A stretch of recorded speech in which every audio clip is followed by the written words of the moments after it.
Καλησπέρα φίλοι μας.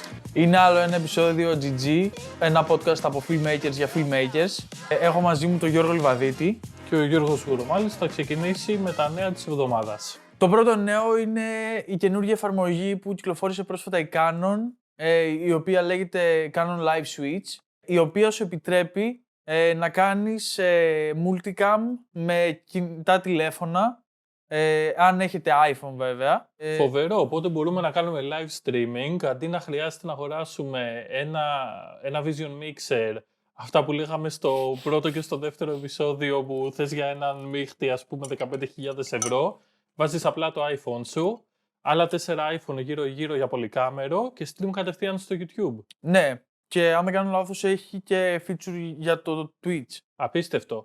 Και σε υπόλοιπα software νέα, έχει βγάλει η Blackmagic την έκδοση νούμερο 2 για το Blackmagic κάμερα για τα κινητά. Είναι διαθέσιμο για όλα τα flagship των Androids, δηλαδή Samsung S22, S23, S24, το Pixel 6, 7, 8, 9. Δηλαδή θα βρείτε αυτή την εφαρμογή αν έχετε ένα καλό φωτογραφικό κινητό. Και έχει φοβερές επιλογές για να τραβάμε βίντεο.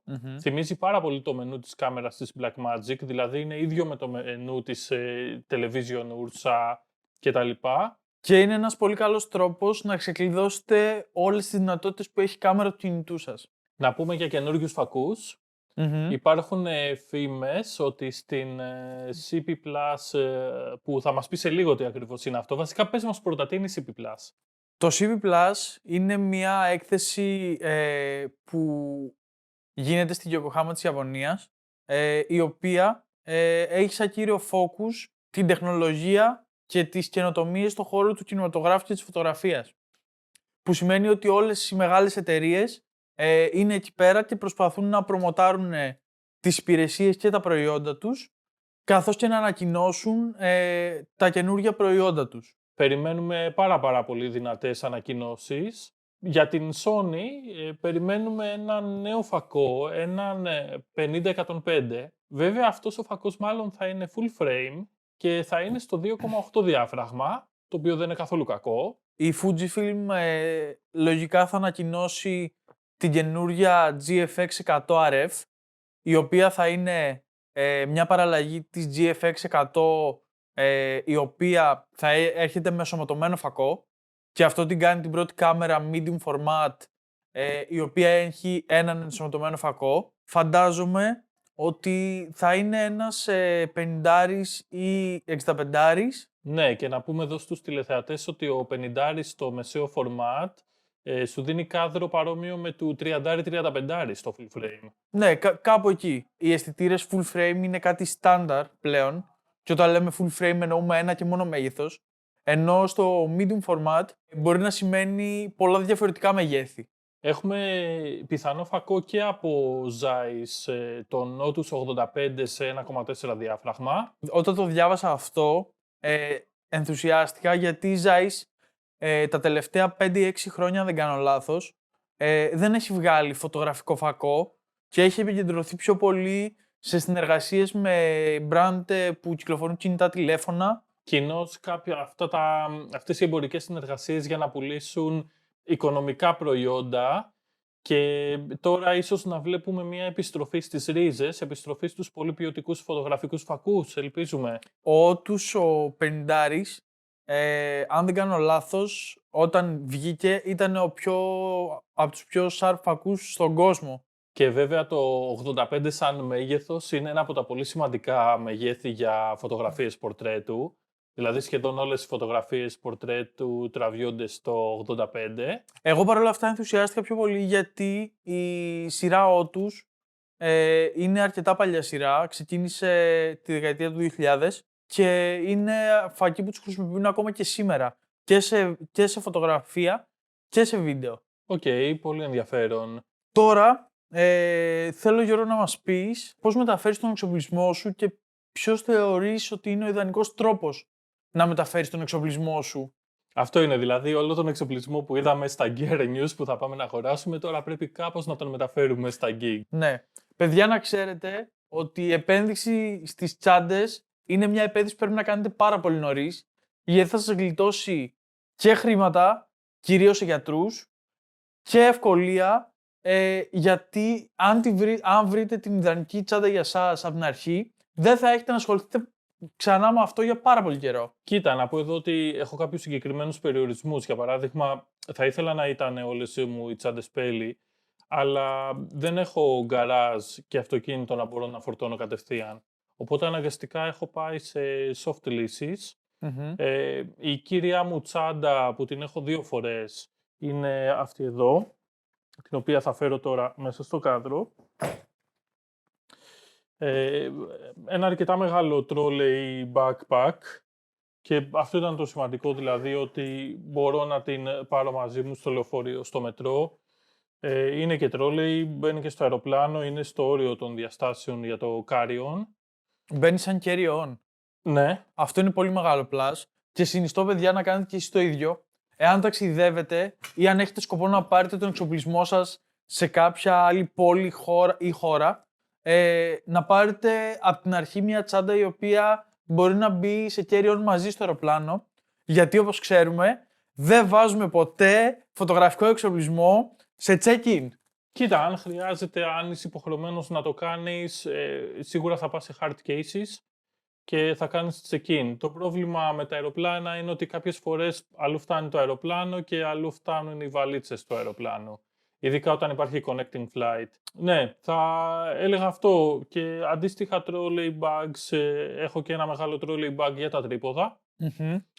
Ειδικά τρίποδα φωτισμού, mic stands, τρίποδα καμερών. Όλα αυτά είναι ένα μεγάλο βάρος και δεν κουβαλιούνται αλλιώς. Δηλαδή, αν περιμένεις από τις τσάντες μου να κάνεις δουλειά, τουλάχιστον όταν έχεις περάσει τα 2-3 τρίποδα, είναι λίγο δύσκολο. Η τσάντα που έχεις για τα τρίποδα είναι για carry-on ή είναι για κάτω? Όχι, είναι για κάτω και είναι ειδικό μέγεθος. Δηλαδή δεν πάει σαν στάνταρ κάτω. Οκ. Ο Γιώργος χρησιμοποιεί τσάντα trolley, όπως είπαμε. Εγώ δεν έχω πάρει ακόμα τσάντα trolley, γιατί σκέφτομαι όντως να πάρω πέλη. Χρησιμοποιώ όμως ένα πολύ καλό backpack, το οποίο το χρησιμοποιώ και στην καθημερινή μου ζωή, αλλά και όταν δουλεύω. Οπότε το χρησιμοποιώ συνέχεια. Και αυτό είναι σημαντικό, δηλαδή σε μια τσάντα δεν αγοράζουμε ποτέ την τσάντα ακριβώς στο μέγεθος που έχει ο φωτογραφικός μας εξοπλισμός. Πάντα θα χρειαστεί να πάρουμε ένα έξτρα μπλουζάκι σε ένα γύρισμα, αν είναι καλοκαίρι γιατί υδρώνουμε, αν είναι χειμώνας γιατί κρυώνουμε. Πάντα δηλαδή θέλουμε κάποιο άδειο χώρο μέσα στην τσάντα και ποτέ μην γεμίζετε υπερβολικά τις τσάντες. Δηλαδή μια τσάντα που την έχεις κάνει να ζυγίζει 20 κιλά, γιατί έχεις βάλει μέσα όλες τις μπαταρίες που είχες, ας πούμε, για κάποιο λόγο, συν 2 cage, δεν ξέρω εγώ γιατί, θα σας σπάσει την πλάτη, παιδιά, σιγά σιγά. Δηλαδή δεν χρειάζεται να κάνουμε λεονταρισμούς στο καθημερινό. Αλλά ας πάμε στην επόμενη ερώτηση που έχω για σένα, Γιώργο, και είναι πώς έκλεισες την πρώτη σου μεγάλη δουλειά? Η πρώτη μου μεγάλη δουλειά, αν δεν κάνω λάθος, ήταν στην Ελλάδα και ήταν ένα βίντεο που έκανα για μια εταιρεία που κατασκεύαζε escape room, η οποία πουλούσε escape room σε όλο τον κόσμο. Όλο φτιαχμένο, παίρνεις στο δωμάτιο. Ναι, κανονικά.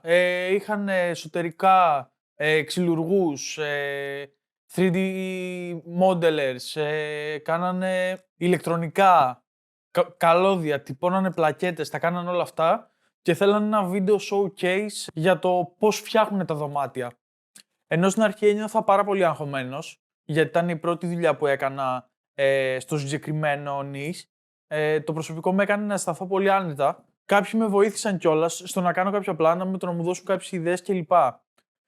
Τελικά το βίντεο βγήκε εις πέρας, τους άρεσε πάρα πολύ και μετά από 1 χρόνο περίπου ξαναεπικοινώνησαν μαζί μου και θέλανε άλλο ένα βίντεο, αλλά αυτή τη φορά για τα escape room που είχαν κάνει σε μια πόλη στη Γερμανία. Οπότε μέσω από εκείνη τη σύνδεση έχω πελάτες μέχρι και σήμερα. Ναι, αυτό είναι πάρα πολύ σημαντικό και το πρώτο να νιώθουμε άνετα με το χώρο. Δηλαδή, και εκεί βοηθάει και το ρεπεράζ συχνά. Όταν κλείνουμε μια δουλειά, να πάμε να κάνουμε ένα ρεπεράζ χωρίς την κάμερα, να νιώθουμε πιο άνετα. Δεν χρειάζεται να παράξουμε τώρα κάτι, απλά βλέπουμε, παρατηρούμε. Να φτιάχνεις σχέσεις με τους υπαλλήλους εκείνη την ώρα για να τους σκηνοθετείς να κάνουν κάτι ή αν κάνουν κάτι φοβερό τους ρωτάς, πρέπει να κάνεις σαν δημοσιογραφική έρευνα, να του πεις, φίλε μου, εσύ τι κάνεις εδώ? Θα σου πει, έχω αυτό το ειδικό εργαλείο, ας πούμε, για να βάζω καρφιά, οτιδήποτε. Οπότε τώρα ξέρεις τι να ακολουθήσεις, ξέρεις τι να κάνεις. Κοίτα, να σου πω κάτι. Επειδή το να εισβάλλεις μέσα σε ένα χώρο που δουλεύουν 25-26 άτομα ήταν, αν δεν κάνω λάθος. Εγώ νιώθω άνετα, πηγαίνω συχνά με τις κάμερες. Εσύ δουλεύεις σε κανάλι, είναι λογικό να βρεις σε τόσο κόσμο. Αλλά όταν είσαι μόνος σου και Ναι, για πρώτη δουλειά. και πρέπει να παράξεις ένα τέτοιο βίντεο testimonial, είναι πολύ awkward να πηγαίνεις σε κάποιον και απλά να του τραβάς βίντεο. Οπότε, εγώ όποτε έμπαινα μέσα σε μια καινούργια αίθουσα με καινούργιο κόσμο, απλά πήγαινα και τους ρωτούσα τι κάνετε. Τι κάνετε εδώ πέρα και πού χρησιμεύει αυτό που κάνετε. Και όταν ξεκίνησαν να μιλάνε, έφυγε η μηχανία και από αυτούς και από μένα και ξέχασαν ότι υπάρχει κάμερα. Ναι, όπως και οι βασικοί κανόνες ευγένειας, το να χαιρετάμε τους πάντες, να συστηνόμαστε, όλα αυτά είναι πάρα πολύ σημαντικά στην επαγγελματική δουλειά. Μην ξεχνάτε ότι συχνά ο πελάτης δεν ξέρει να κρίνει πόσο τεχνικά καλό είναι το βίντεο. Δηλαδή, αν και οι δύο κάνουμε μία πτήση drone πάνω από τις εγκαταστάσεις, ο πελάτης δεν ξέρει αν εγώ ή ο Γιώργος πετάξαμε καλύτερα τον drone. Δεν έχει και πολύ σημασία μετά το μοντάζ. Δηλαδή, εξάλλου πάντα θα πάμε να βρούμε το καλύτερο πλάνο, το πιο όμορφο, να το βάλουμε μέσα στο edit μας. Πριν από εντυπωσιακό πλάνο, μετά από εντυπωσιακό πλάνο, ξέρεις όλο αυτό. Αλλά ο πελάτης θυμάται πάρα πολύ το πώς ήταν η συνεργασία. Δηλαδή, αν μιλήσαμε όμορφα στους εργαζόμενους του, αν είναι και ο πελάτης συχνά εργαζόμενος, δηλαδή μπορεί να είναι απλά ο εργαζόμενος του τμήμα marketing, αν φτιάξαμε καλές σχέσεις με αυτούς, γιατί εκπροσωπούμε τον εαυτό μας. Εκπροσωπούμε, παιδιά, τον εαυτό μας συνέχεια, όπου κι αν είμαστε, είτε δουλεύουμε είτε όχι, γιατί στη δουλειά που κάνουμε η εντύπωση που έχει ο άλλος για σένα, πρώτα απ' όλα σαν άνθρωπο, μετά από αυτό σαν επαγγελματία, είναι το πιο σημαντικό. Δηλαδή, όσο επαγγελματίας κι αν είσαι, εάν δεν είσαι ευγενικός ή αν υποτιμάς τη σκέψη του αλλού και την νοημοσύνη του, πολύ απλά δεν θα σε προσλάβει. Γιατί απλά δεν σε πάει. Η αλήθεια είναι ότι εκεί βλέπεις, υπάρχει μια φυσική ξεδιαλογή, δηλαδή μπαίνεις στο χώρο του βίντεο και τώρα πρέπει να αντέξεις στο χώρο του βίντεο. Αν είσαι αυτό που λέμε σκληρός, δηλαδή εγώ έχω ως θετική έκφραση θα το πω, λέω, αυτό που λέμε μαύρος σκύλος, δηλαδή δεν καταλαβαίνει τίποτα. Το όχι, αυτοί οι άνθρωποι θα τους είναι λίγο πιο δύσκολο να καταλήξουν στο να κάνουν βίντεο για εταιρείες, αλλά μπορεί να έχουν μια πολύ καλή θέση μέσα σε μια σκληρή ομάδα, η οποία δουλεύει όντως σκληρά και είναι πιο πολύ business to business. Δηλαδή είναι μια συγκεκριμένη εταιρεία που έχει αναλάβει ένα συμβόλαιο που εκτελεί για μια άλλη εταιρεία και απλά, ας πούμε, μπορεί η δουλειά σου να είναι να αναστείνεις 3 κάμερες κάθε μέρα. Ναι. Οτιδήποτε. Αλλά υπάρχει πάντα αυτή η φυσική διαλογή ότι ανάλογα ποια είναι τα soft skills σου, ανάλογα ποια είναι τα hard skills σου, τα technical skills σου, θα καταλήξεις σε κάποια θέση η οποία είναι αυτή που σου αρέσει, είναι αυτή που σου ταιριάζει, είναι αυτή που δεν σου αρέσει. Και είναι αυτή που αμείβεται καλά και αυτή που δεν αμείβεται καλά. Οπότε γι' αυτό λέμε αυτές τις συμβουλές, γιατί θέλουμε να καταλήξετε στη θέση τουλάχιστον που εσάς σας αρέσει. Και τώρα, παιδιά, έχουμε watch time. Πώς φάνηκε, Γιώργο, η ταινία που είχαμε για σήμερα? Είναι μια φοβερή ταινία, τη λατρεύω και να πούμε τον τίτλο της, είναι το Birdman, του Αλεξάνδρου Ιναρίτου. Ταινιάρα. Μου άρεσε πάρα πολύ αυτή η συνεχόμενη Steadicam. Αυτό που δεν σε αφήνει, που είναι όλα χορογραφημένα. Κατάλαβες πόσα cuts είχε η ταινία? Νομίζω είδα 10. Οκ. Αλλά νομίζω ότι είναι 12 ή 13, αλλά δεν τα είδα όλα. Εγώ βρήκα 13. Από ό,τι λένε στο ίντερνετ είναι 15 με 20. Okay. Αυτό δεν μπορούμε να το ξέρουμε γιατί δεν υπάρχει πουθενά official δεδομένα που να το αποδεικνύουν. Παρόλα αυτά... και παρόλα αυτά, συγγνώμη που στο διακόπτω, στα credits έχει 2 μοντέρ. 2 μοντέρ για 20 cuts. What? Κοίτα, φαντάζομαι μπορεί να δούλευαν με βάρδια.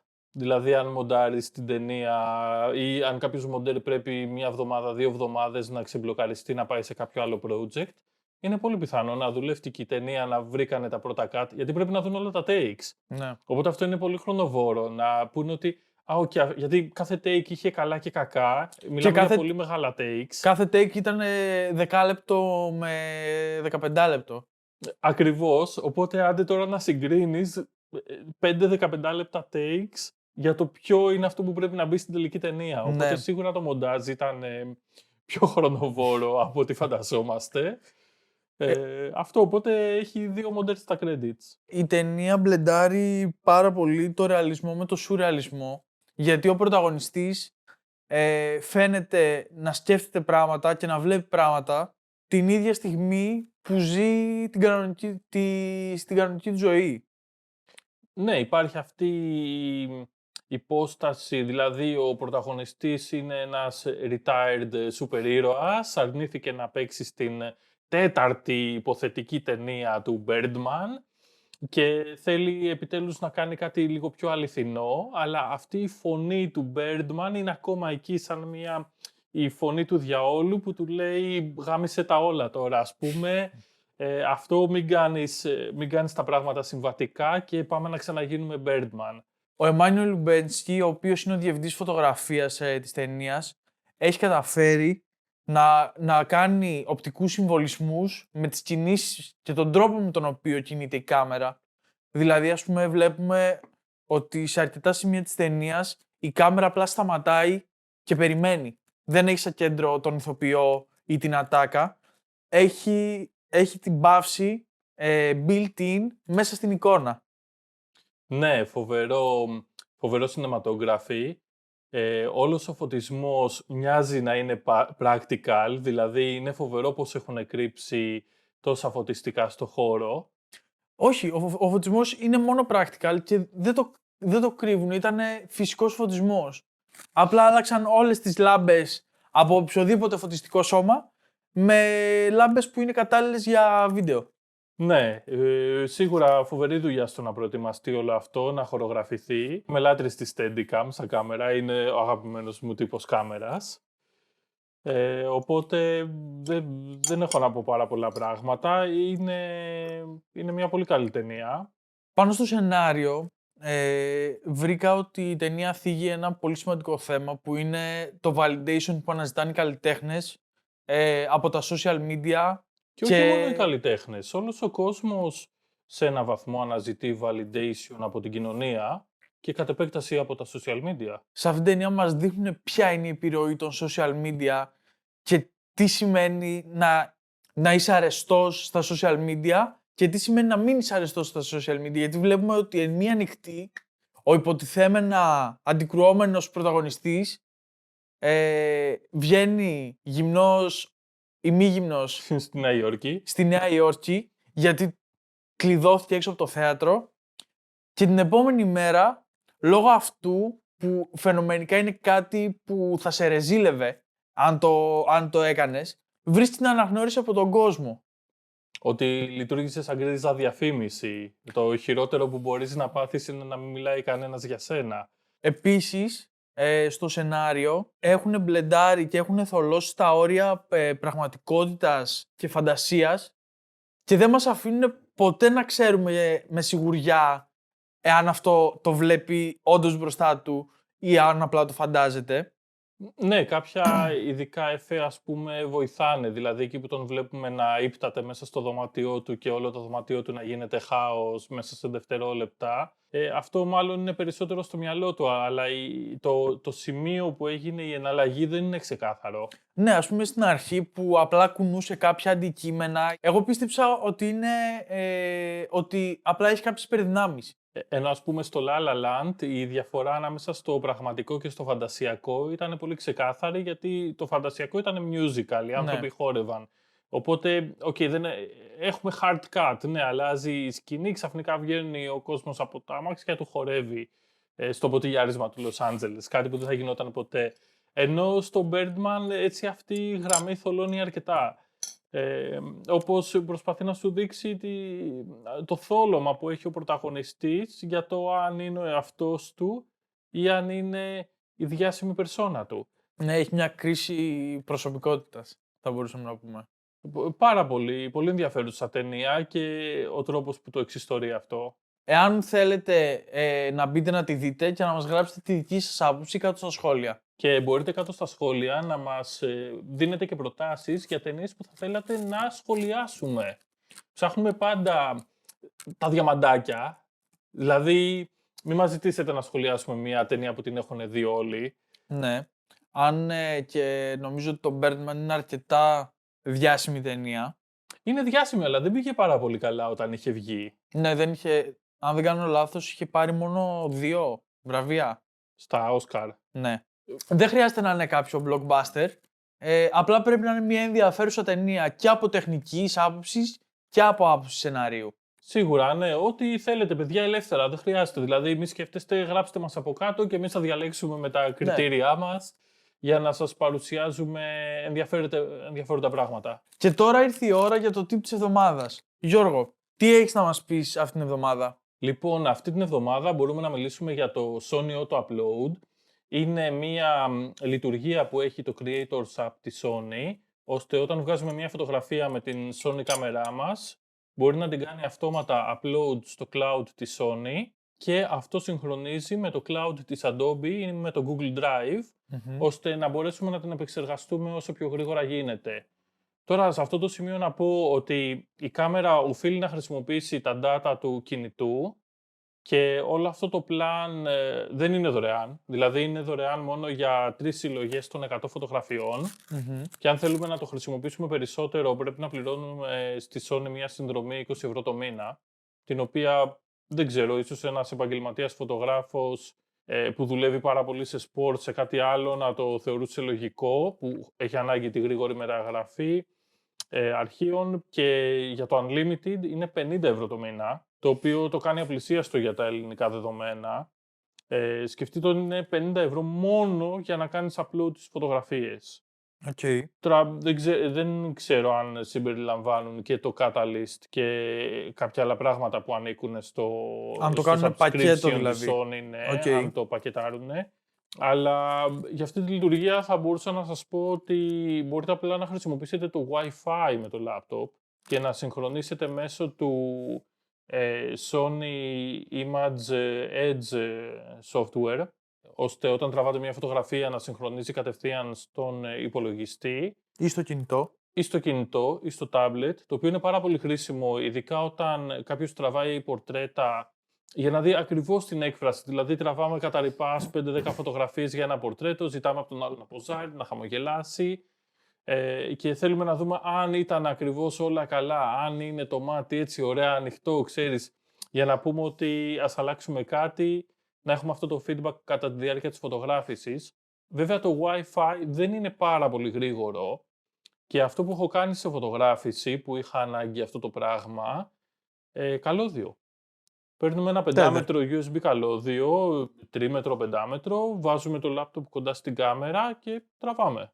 Οπότε, το auto transfer το προτείνουμε σε κάποιον που θέλει να στείλει τις φωτογραφίες του κάπου μακριά, όχι δηλαδή στον υπολογιστή του για να τη δείξει στον πελάτη του, αλλά σε κάποιον editor ίσως, με τον πιο γρήγορο τρόπο. Ναι, αυτό είναι ιδανικό, δηλαδή αν έχουμε ξεδιαλέξει από ένα shooting 3-4 φωτογραφίες και θέλουμε να τις στείλουμε σε έναν remote editor για να κάνει όλο το Photoshop, να του στείλουμε μόνο τις επιλογές, 3-4 επιλογές, όσες έχουν συμφωνηθεί με τον πελάτη. Ναι, αυτό είναι ιδανικό. Ο editor θα βρει κατευθείαν στο Google Drive τις φωτογραφίες να δουλέψει, ξέρει ότι αυτό πρέπει να κάνει και έτσι μπορούμε να εκμεταλλευτούμε δηλαδή το δωρεάν πλάνο της Sony για να γίνει αυτή η επικοινωνία, και το πολύ σημαντικό είναι ότι στέλνει τα ροαρχεία. Οκ. Ενώ η εφαρμογή όχι. Ενώ παλαιότερα δεν μπορούσε να στείλει τα ροαρχεία, έστελνε μόνο JPEG μέσω ίντερνετ. Είναι αρκετά γρήγορο που μπορείς να το χρησιμοποιήσεις, ή είναι για το ένα βίντεο που πρέπει να σταλεί και είναι 20 δευτερόλεπτα, ξέρω εγώ? Κοίτα, επειδή μιλάμε για αποστολή βίντεο ή φωτογραφιών μέσω ίντερνετ, είμαστε περιορισμένοι από την ταχύτητα στο ίντερνετ που μας παρέχει ο provider μας. Οπότε εγώ θεωρώ ότι αυτή η ταχύτητα είναι πάρα πολύ μικρή. Δηλαδή ότι η αποστολή αρχείων μέσω ίντερνετ είναι κάτι το πολύ αργό, εκτός αν έχουμε κάποια business οπτική σύνδεση. Οκ, κατάλαβα. Αυτή την εβδομάδα ζήτησα από τον Γιώργο, ο οποίος είναι ειδήμων στα PC Build, αν μπορεί να μας φτιάξει ένα setup το οποίο κάνει video editing με 1.000 ευρώ ή λιγότερα. Κοίτα, σχεδόν απέτυχα. Σχεδόν απέτυχα με την έννοια ότι έφτιαξα ένα build σε μια γνωστή αλυσίδα καταστημάτων και αυτό το build βγήκε 1.060 ευρώ. Οκ, απέτυχες λίγο. Απέτυχα λίγο και σίγουρα αν ψάξουμε λίγο τις προσφορές, αν ψάξουμε λίγο σε διαφορετικά καταστήματα, αν σκεφτούμε και κάποια καταστήματα που είναι μόνο online και μπορεί να έχουν λίγο φθηνότερες τιμές, μπορούμε να φτιάξουμε έναν υπολογιστή μονταζιέρα με 1.000 ευρώ. Οκ. Και τι βρήκες? Βασικά να σας πω λίγο σαν εισαγωγή ότι ένας υπολογιστής μονταζιέρα θυμίζει πάρα πολύ ένα gaming PC με δύο μεγάλες διαφορές. Η πρώτη διαφορά είναι ότι σε αντίθεση με ένα gaming PC, όσο περισσότερη RAM έχουμε τόσο το καλύτερο. Δηλαδή στο build έβαλα 32 GB RAM, αλλά την θεωρώ λίγη. Θεωρώ το 64 ένα φυσιολογικό νούμερο αυτή τη στιγμή. Πάντα εξαρτάται και από το software το οποίο χρησιμοποιούμε για να μοντάρουμε βέβαια. Στον υπολογιστή μου έχω 128. Οπότε είναι ένα build έτσι οριακό. Θα μου πεις, μπορώ να μοντάρω βίντεο και με 16 GB. Ναι, θα μοντάρεις και με 16 GB αν το software σου το υποστηρίζει. Και η δεύτερη διαφορά? Και η δεύτερη διαφορά είναι η σχέση CPU με GPU. Δηλαδή στο gaming, αν πάρουμε ένα οικονομικό CPU και την πιο ακριβή GPU, τότε θα έχουμε πολύ καλά αποτελέσματα οικονομικά, δηλαδή θα έχουμε high frame rates. Στο montage και ειδικά αν μιλάμε για Premiere Pro, τα πράγματα είναι κάπως αντίθετα. Είναι καλό να ξοδέψουμε όσο μεγαλύτερο κομμάτι του budget γίνεται σε CPU, δηλαδή θα έλεγα τουλάχιστον το 40% του budget μας να πάει σε CPU και όσα λεφτά λιγότερα γίνεται σε GPU. Γιατί αυτό? Γιατί το πιο δύσκολο πράγμα όταν κάνουμε encode και decode βίντεο το φέρνεις πέρα στο CPU και πάρα πολλά εφέ δεν είναι hardware accelerated από την GPU, οπότε πάλι θα πρέπει να τα φέρεις πέρα στο CPU. Παρ' όλα αυτά πιστεύω ότι 1.000 ευρώ είναι ένα πάρα πολύ καλό budget για κάποιον που κάνει μοντάζ 1080p σίγουρα και ίσως και 4K. Άμα δεν υπερφορτώσει πολύ τη timeline του εννοείται. Αλλά για κάποιον που ξεκινάει τώρα ή είναι 2 ή 3 χρόνια μέσα στο κλάδο του βίντεο, νομίζω ότι με ένα PC 1.000 ευρώ μπορείς να κάνεις πάρα πολλά πράγματα. Ναι, και σίγουρα είναι μια καλύτερη λύση από το να αγοράσουμε ένα gaming laptop. Γιατί το gaming laptop υποφέρει από ψήξη ή θα αρχίσουμε να ακούμε τους ανεμιστήρες του πάρα πολύ. Αλλά γενικά είναι μπαλανσαρισμένο για gaming και δεν είναι τόσο, όχι ας πούμε ικανό για μοντάζ αν θέλεις. Είναι ότι το PC που θα παρουσιάσω σε λίγο μπορεί σε πραγματική χρήση, στην timeline και στο export, να φτάσει ή και να ξεπεράσει ένα gaming PC των 2.500-3.000 ευρώ. Αυτό είναι το σημαντικό, δηλαδή, σε αυτή τη σύγκριση. Οπότε μπορώ να ξεκινήσω να μιλήσω για τα build. Σε κάποια πράγματα έχω βάλει πάρα πολύ φθηνά parts. Αν σας περισσεύει budget, καλό είναι να πάτε με καλύτερα parts που θα αντέξουν στο χρόνο. Αλλά, αυτά τα parts δεν έχουν τόση σημασία στην απόδοση και έπρεπε να βάλω ό,τι πιο φθηνό μπορούσα να βρω για να φέρω το κόστος τόσο χαμηλά. Ας ξεκινήσουμε όμως με τα top parts. Με 400 ευρώ μπορούμε να βάλουμε τον 14700 επεξεργαστή της Intel. Είναι πάρα πολύ ιδανικό να μοντάρουμε με Intel επεξεργαστές τελευταίας γενιάς, ειδικά τους i7, i9, ειδικά όταν τραβάμε MP4.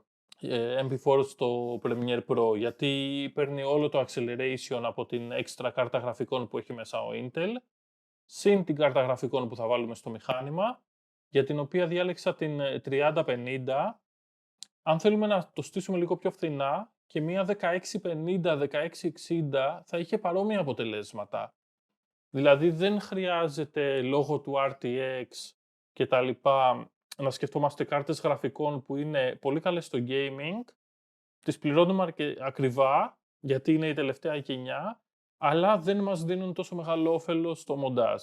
Να πω εδώ ότι έχω διαπιστώσει ότι οι διαφορετικές μάρκες επεξεργαστών ανταποκρίνονται σε διαφορετικά προγράμματα διαφορετικά.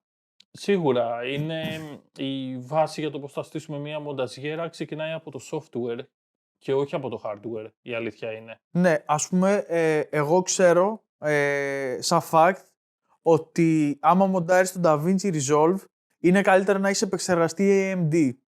Ενώ αν μοντάρεις το Premiere, ένας επεξεργαστής Intel θα σε πάει πολύ πιο μακριά. Ναι, τα καλύτερα builds αυτή τη στιγμή είναι με Intel στο Premiere Pro. Τι άλλο έχει μέσα ο υπολογιστής? Λοιπόν, πάμε και στα υπόλοιπα parts, γιατί είπαμε ότι ο επεξεργαστής κάνει 400 ευρώ. Η 3050 την είδα να πωλείται φυσικά στη φθηνότερη της έκδοση στα 230 ευρώ. Οπότε είμαστε ήδη 630 ευρώ μέσα στο budget, έχουμε ήδη περάσει το μισό budget. Οπότε το συμπλήρωσα με έναν SSD 1 τέρα. Φυσικά όταν μιλάμε για βίντεο, καλό είναι να έχουμε παραπάνω αποθηκευτικό χώρο. Δηλαδή, πόσο χώρο έχεις στο PC σου? Εγώ έχω 4. 4 τέρα, εγώ έχω 12 και είναι όλα SSD. Οκ. Μετά τον SSD, εντάξει, έβαλα ανεμιστηράκια με 8 ευρώ, πολύ φθηνά ανεμιστηράκια, μια φθηνή θερμαχώκιμη πάστα. Μην πάρετε Noctua σε τέτοιο build. Ναι, Noctua έχω. Εσύ PC. έχεις, ναι. Αλλά εσύ δεν είναι έχεις build των PC 1000 ευρώ. με 1000 ευρώ, ναι. Ναι, η αλήθεια είναι παίρνεις Noctua ανεμιστήρες και βλέπεις, ας πούμε, έδωσα 100-150 ευρώ για ανεμιστήρες μόλις. Οπότε ναι, φθηνά ανεμιστηράκια, ένα κουτί με 55 ευρώ, συγγνώμη. Οπότε οικονομικό κουτί, όχι ότι χειρότερο υπάρχει στην αγορά. Το κουτί είναι μόνο για τα μάτια του κόσμου. Ναι. Δηλαδή, το να πάρεις ένα κουτί ενιδρίο, το λέει ένας πολύ καλός φίλος, ας πούμε, ξέρεις, λόγω του τζαμιού, με τα LED, με όλα αυτά, να δώσεις 200-300 ευρώ. Αν έχεις την οικονομική άνεση, κάντο. Δεν θα σου δώσει Ναι. τίποτα σε θέμα performance. Όχι. Όμως μπορεί να σου δώσει πλεονέκτημα στο I.O. που θα έχει. Ναι, η ψήξη ενός κουτιού έχει σημασία, δηλαδή το κουτί και το που είναι τα cooling fans και τα πάντα έχει μια σημασία, το build quality έχει μια σημασία. Και εντάξει, και το να αγοράσουμε ένα όμορφο κουτί έχει μια σημασία, αλλά εδώ πάμε να φτιάξουμε μονταζιέρα με 1000 ευρώ.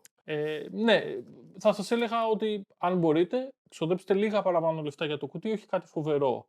Το επόμενο κομμάτι είναι λίγο πιο σημαντικό. Έβαλα ένα τροφοδοτικό 550W με μόλις 65 ευρώ, επώνυμο. Φυσικά είναι καλό να πάρουμε όσο καλύτερο τροφοδοτικό μπορούμε και αν θέλουμε να είναι future proof, είναι καλό να ανέβουμε στα 800W, 850W. Θα πρότεινες να ανέβεις πάνω από το 750-850W και να πας, ας πούμε, στα 1000.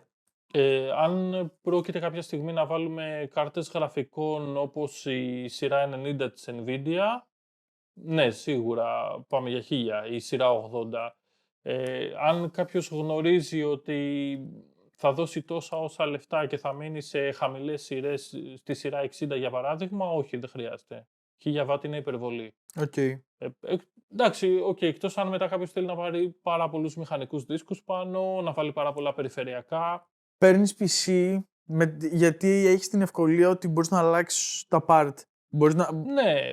Εννοώ ότι εγώ άμα ξεκινούσα τώρα να κάνω ένα τέτοιο build, θα έδινα όσο πιο πολλά λεφτά μπορώ για να πάρω ένα από αυτά τα 15 part που έχει μέσα ο υπολογιστής, να πάρω το καλύτερο. Ας πούμε ένα ακριβό κουτί. Ναι, δεν θα έπαιρνα το πρώτο πράγμα ακριβό κουτί. Ή ένα ακριβό τροφοδοτικό. Ναι. Έτσι ώστε να μην χρειαστεί να ξαναγοράσω ένα από όλα αυτά. Και μετά ξεκινάς και αναβαθμίζεις ένα-ένα αναλόγως με το budget του και αναλόγως με τη δουλειά. Γιατί το να έχεις ένα PC με 1000 ευρώ το οποίο δεν σου βγάζει λεφτά, δεν έχει κανένα νόημα να το αναβαθμίσεις παραπάνω. Ναι, και αν δεις ότι το μοντάζ σου βγάζει λεφτά, αν αγαπάς το μοντάζ, τότε ναι, επένδυσε περισσότερα λεφτά στη μονταζιέρα. Αν και θα πούμε αμέσως μετά τι να κάνουμε για να μοντάρουμε σε ένα PC το οποίο δεν είναι πολύ γρήγορο. Μόνο και μόνο για να ολοκληρώσω όμως το build, να πω ότι το τροφοδοτικό, αν δεν το είπα, κοστίζει 65€. Οι μνήμες Dual Channel 2 16 στα 85€. Η motherboard στα 120 και τελευταίο στοιχείο αερόψυξη σε αυτά τα λεφτά για τον επεξεργαστή στα 55€. Και εδώ μπορώ να θίξω το θέμα αερόψυξης υδρόψυξης. Κάποια στιγμή όταν γύρισα σε υδρόψυξη ήταν dominant, δηλαδή αν ήθελες την καλύτερη ψήξη του CPU σου έπρεπε να πάρεις υδρόψυξη. Μετά βγήκανε και πολύ καλές αεροψύξεις. Οπότε σε αυτό το σημείο θα έλεγα το εξής. Αν το κουτί σας πρόκειται να μείνει σε μία θέση και να μην το κουνάτε, να μην το ταξιδέψετε, θα έλεγα πάρτε αερόψυξη. Αν πρόκειται να κουνάτε συχνά το PC σας, επειδή η υδρόψυξη είναι βιδωμένη πάνω στο κουτί και όχι πάνω στη μόμπο και δεν ζορίζει καθόλου την μητρική κάρτα, τότε εκεί θα προτιμούσα μία υδρόψυξη. Άμα είναι να κουνείς το κουτί, Αν βάζεις είναι να ταξιδέψω υδρόψυξη. με το PC, βάζω υδρόψυξη, Ναι. γιατί οι ψύκτρες είναι τόσο βαριές πλέον και στηρίζονται στη motherboard, στηρίζονται στα φύλλα πυρητίου που συνιστούν τη motherboard. Οπότε αν το κουνήσω και του προκαλέσω κραδασμούς, αυτοί οι κραδασμοί πάνε κατευθείαν πάνω στην πλακέτα. Ένας υπολογιστής ο οποίος είναι water cooled είναι πιο εύκολο να ταξιδέψει, ειδικά αν μιλάμε για μια ψύκτρα η οποία είναι ενσωματωμένη, είναι ένα κομμάτι υδρόψυξη, όχι μια custom υδρόψυξη που έχουμε χτίσει μόνοι μας και εκεί ιδανικά θα αδειάζαμε το υγρό για να μεταφέρουμε τον υπολογιστή. Είναι ότι οι καλές αεροψύξεις που ξεπερνάνε την υδρόψυξη είναι πάρα πολύ βαριές. Μπορούν ακόμα και να στραβώσουν τη motherboard αν δεν κάνουμε σωστή τοποθέτηση. Κατάλαβα.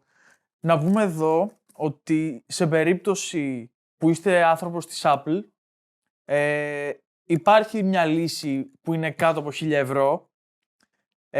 Μπορεί να κάνει edit σε 4K. Μπορεί. Παρ' όλα αυτά, όχι πάρα πολύ βαριά πράγματα, όχι πάρα πολύ βαριά εφέ. Μπορείτε να πάρετε το Mac Mini με τον M4. Αυτό με τους 10 πυρήνες. Και αν δεν κάνω λάθος, με μνήμη... Πόσο κάνει, 500-600€? Στην πιο χαμηλή version έχει 640€. Το οποίο είναι με 16 GB RAM και 256 GB εσωτερικό SSD. Και εκεί έρχεται η δυσκολία, ότι 250 GB εσωτερικό SSD θα γεμίσει γρήγορα μόνο από τα προγράμματά μας. Και ξέρεις ότι από day one θα πρέπει να μοντάρεις εξωτερικούς σκληρούς δίσκους.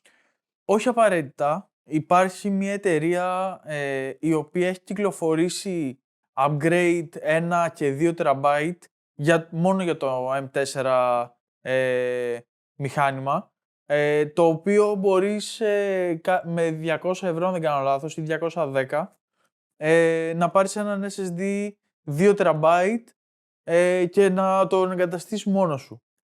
Παρ' όλα αυτά... Για τους φίλους μας που είναι πολύ καλοί στο να ανοίγουν υπολογιστές, δεν είναι ο πιο εύκολος υπολογιστής του κόσμου να ανοιχτεί το M4. Δεν συγκρίνεται με ένα κουτί, με ένα tower build, το οποίο το ανοίγουμε με το χέρι, με ένα κατσαβίδι.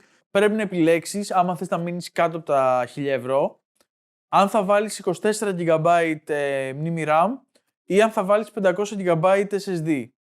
Είναι πολύ λίγα τα 24 GB μνήμης RAM, δηλαδή για μοντάζ, ειδικά αν κάποιος δουλεύει στο Premiere, θα έλεγα 64.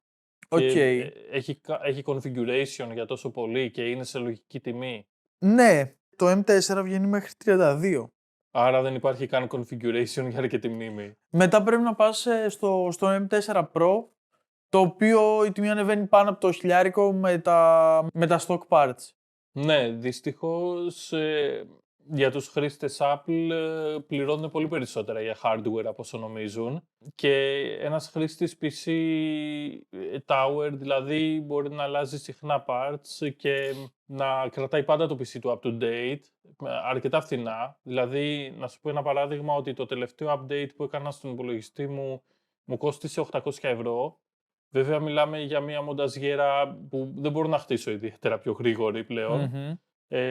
Και αυτά τα 800€ ήταν, αν θυμάμαι καλά, επεξεργαστής και μόμπο. Παρ' όλα αυτά, πιστεύω ότι άμα κάποιος ψάξει και ιδιαίτερα στα μεταχειρισμένα ή στα refurbished, μπορεί να βρει πάρα πολύ καλά deals με παλιότερους γενιάς επεξεργαστές της Apple, οι οποίοι θα του κρατήσουν για πάρα πολλά χρόνια. Για Δεν είναι τόσο παράδειγμα, γρήγοροι όμως. Δηλαδή τα τεστ όταν βάζεις δίπλα-δίπλα μηχανήματα δεν δίνουν το προβάδισμα στην Apple.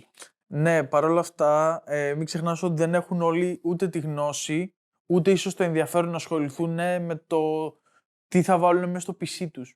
Κοίτα, και πάλι θα στο γυρίσω στο λογισμικό. Δηλαδή, αν θέλεις το λειτουργικό σου σύστημα να είναι Apple, αγόρασε Apple. Αυτό Ναι. πρέπει να κάνεις.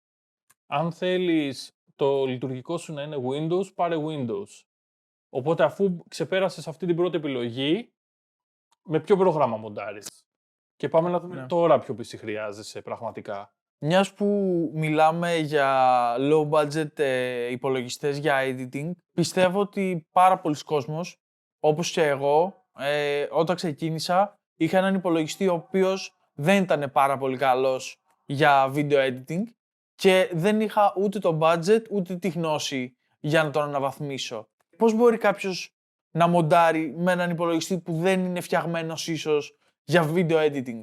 Αυτό είναι πάρα πολύ ενδιαφέρον και η αλήθεια είναι ότι το video editing είναι πολύ πιο όμορφο και γλυκό όταν δουλεύουμε σε έναν πολύ γρήγορο υπολογιστή και μπορεί να μας ξενήσει όταν έχουμε ένα αργό μηχάνημα το οποίο απαιτεί και κάποια υπομονή από εμάς. Οπότε καταλαβαίνεις τι γίνεται. Οι νέοι χρήστες βλέπουν το μοντάζ ως κάτι το δύσκολο και οι χρήστες, οι παλιοί χρήστες που έχουν χτίσει έναν καλό υπολογιστή το βλέπουν ως εύκολο γιατί ο υπολογιστής είναι καλύτερος.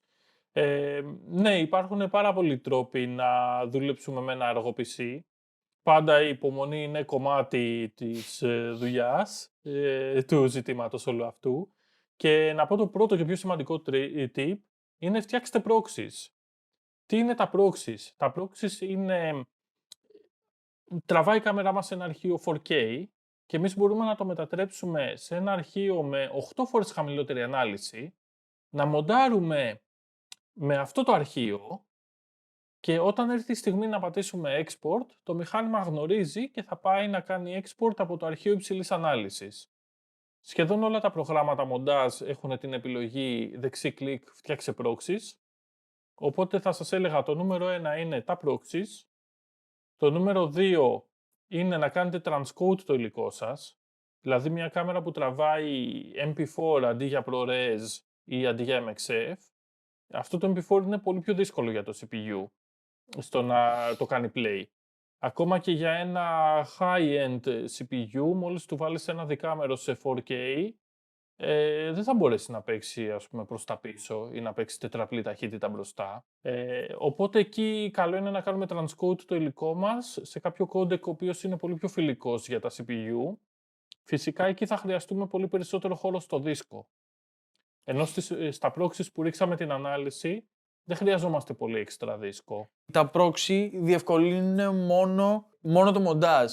Στο export, είτε χρησιμοποιείς proxy είτε όχι, ο χρόνος θα είναι ο ίδιος. Δεν κόβεις χρόνο από το τελικό σου export. Μοντάρω τετρακάμερα και πεντακάμερα, οπότε είναι αδύνατο ακόμα και για τον 13900K να τρέξει μπρος και προς τα πίσω 5 κάμερες. Για όσους δεν γνωρίζουν, 5 κάμερες που τραβάνε 4K είναι σαν να έχεις ένα αρχείο βίντεο το οποίο είναι 12K. Οπότε αυτό καταλαβαίνετε ότι θέλει πάρα πολύ δυνατό υπολογιστή για να το τρέξεις και να το μοντάρεις χωρίς να λαγκάρει και χωρίς να χτυπάς το κεφάλι σου πάνω στο πληκτρολόγιο. Και δεν είναι μόνο ο επεξεργαστής, είναι ακόμα και οι σκληροί δίσκοι. Δηλαδή, για παράδειγμα, οι κάμερες μου γράφουν στα 140 MB per second. Οπότε, όταν διαβάζω σε απλή ταχύτητα 5 φορές 140 MB per second, ο σκληρός δίσκος πρέπει να μου φέρει πίσω περίπου 700 MB per second. αλλά από Οκ. 5 διαφορετικά σημεία στο δίσκο. Ταυτόχρονα. Μπορώ να χωρίσω τις κάμερες σε ξεχωριστούς δίσκους ή μπορώ απλά να πάρω έναν NVMe, έναν πολύ γρήγορο NVMe και να λύσω έτσι το πρόβλημά μου. Ναι, έχουμε αλυσιδωτά προβλήματα όταν πηγαίνουμε στα multicam. Βέβαια ένας αρχάριος δεν έχει αυτά τα προβλήματα ευτυχώς. Αλλά ναι, φτιάξτε proxies, κάντε transcode και το άλλο πολύ σημαντικό είναι μπορείτε να κάνετε το μοντάζ, να βάλετε τα εφέ, τα stabilize, όλα αυτά ό,τι πρέπει να βάλετε και πριν κάνετε το χρώμα και τον ήχο να πείτε κλείδωσε το μοντάζ, εδώ είναι.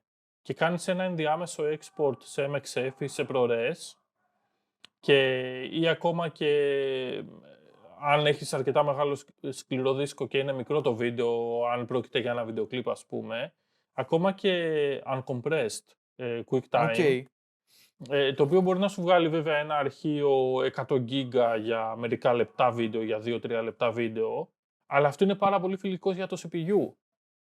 Και μετά στη διαδικασία του χρώματος, στη διαδικασία του να βάλεις κάποια τελευταία εφέ στο τέλος κτλ. Θα πηγαίνει πάρα πολύ γρήγορα και το ίδιο ισχύει και για τον ήχο. Αν φτιάξουμε έναν ήχο με πάρα πολλά κανάλια, sound design, πάρα πολλά εφέ, εξωτερικά plugins, reverbs, τα οποία χρειάζονται πιο πολύ επεξεργαστική ισχύ, υπάρχει περίπτωση ακόμα και ο υπολογιστής να αποτύχει να κάνει το export, όταν του βάλουμε να τα κάνει όλα ταυτόχρονα, τουλάχιστον στο Premiere. Και καλό είναι να κάνουμε export μόνο τον ήχο, θα πάρει μόλις μερικά δευτερόλεπτα και φτιάχνουμε μια καινούργια timeline όπου θα βάλουμε τη βάση μας στο βίντεο, το picture lock που προαποφασίσαμε, θα βάλουμε και τον επεξεργασμένο μας ήχο και τότε μπορούμε να τελειώσουμε λεπτομέρειες, χρώμα κτλ. Οκ, κατάλαβα. Άρα κόβεις το timeline σου στα 2 και το ξαναενώνεις στην πορεία. Ναι, αναγκαστικά. Αναγκαστικά όταν... κοίτα, ακόμα και με ένα δυνατό υπολογιστή, όταν πρόκειται να βάλεις πολλά εφέ, πολλές διορθώσεις, πολύ πράγμα, δουλεύεις πιο γρήγορα με το να κόψεις την timeline σου στα 2. Ωραία, ευχαριστούμε για αυτή τη γνώση. Ελπίζω να καταφέρατε να ακολουθήσετε. Αν δεν μοντάρετε, καταλαβαίνω ότι όλα αυτά που ίσως ακούσατε, μάλλον δεν τα ακούσατε, μάλλον απλά κλείσατε το βίντεο, γιατί κάπου εδώ τελειώνει το βίντεο. Ευχαριστούμε πολύ που ήσασταν μαζί μας. Αλλά για αυτούς που μείνατε, γράψτε ένα ευχαριστώ στα σχόλια, αν δεν ξέρατε τους 3 τρόπους. Και τα λέμε στο επόμενο επεισόδιο.